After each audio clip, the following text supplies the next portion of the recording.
Some of you may have heard of the work of a British obstetrician by the name of Grantley Dick Reed.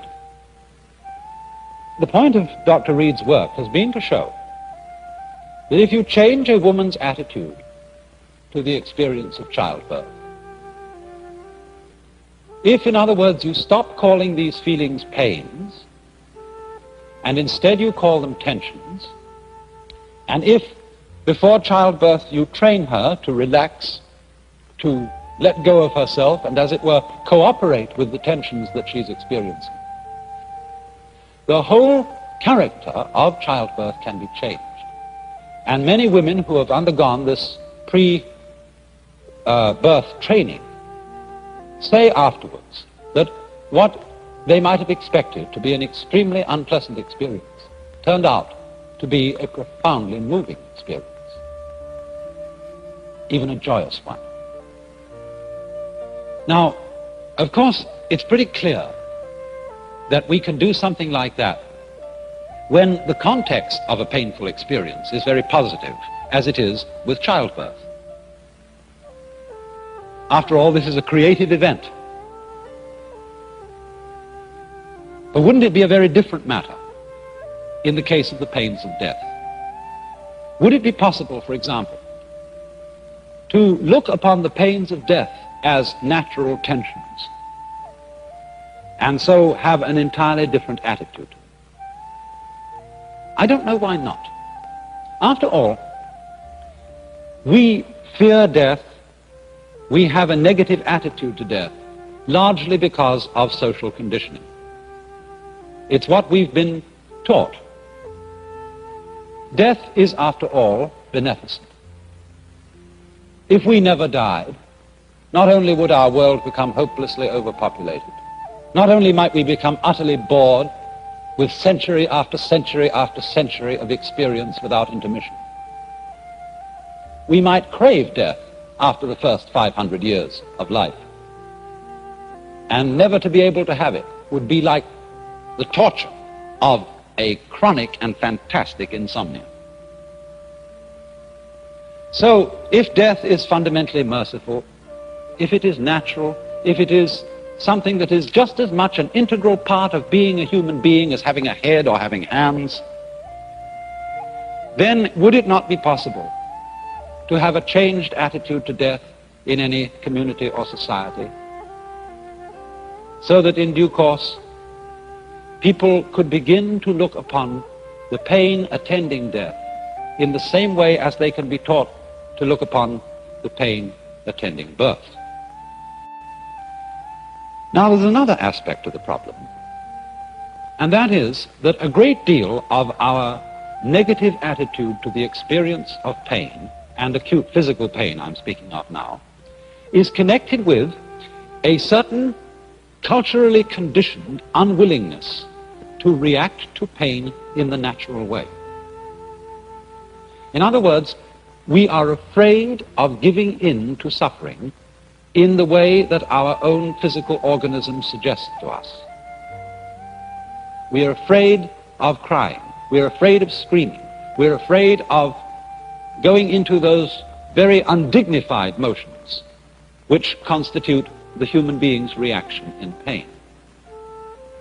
Even though, as I just pointed out, we sometimes have the very same reactions in acute pleasure, but we are fundamentally ashamed of pain, because we are taught that giving in to pain, weeping or something like that, is unmanly, sissy, or something like that. Now, it's a very dangerous doctrine that a human being should always be rigid in conditions of suffering.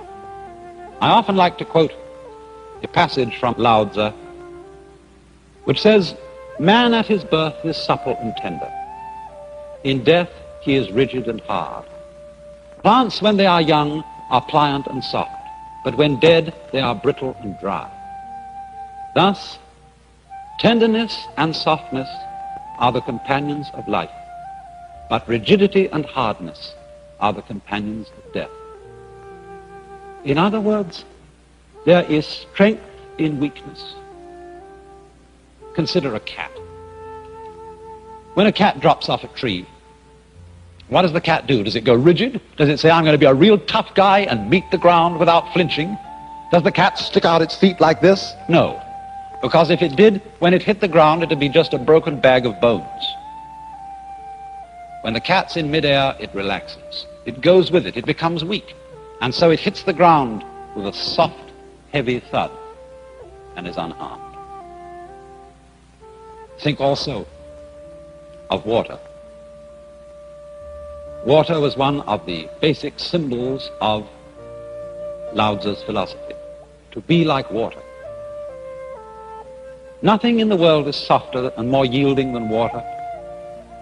And yet at the same time, nothing is like water for overcoming and wearing away things which are hard, like rocks. And thus, if you put a knife into water and you try to cut it, what happens? The water gives completely to the knife. The water closes up wherever the knife went. And although you strike at it as hard as you like, you can never create a wound. So it is, you see, because of its softness that the water triumphs over the hardness of the knife.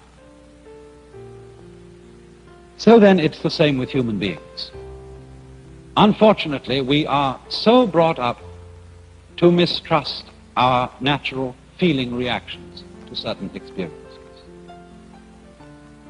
We are conditioned to believe that we will suffer less, that we will somehow triumph over pain if we hold our feelings rigid. But you know, our reactions to pain are in a way therapeutic. They're healing, just like fever. When we have poisons in our blood, the natural defense mechanisms of the body send up our temperature and in this way boil out the invading bugs. Now, it used to be thought that when people had fevers, this was the disease. The fever itself was the disease. And so, once upon a time, doctors used to give medicine to take away the fever. But by taking away the fever, they very often killed the patient, because they took away the defensive action of the body to drive out the disease. So then, when we are willing to react to pain as our own natural feeling suggests, if we're willing to scream, if we're willing to weep, if we're willing to wriggle and writhe as pain suggests to us to do, a very strange thing happens. The very willingness to react in that way often makes it quite unnecessary to do so. Now, you may say I'm just talking big. And the only way I can prove what I say is the next time you have a toothache, the next time you have any serious pain, see what happens if you do this. If you, as it were, go along with the pain and don't try to fight it, yield, become weak, and you will discover the strength of weakness.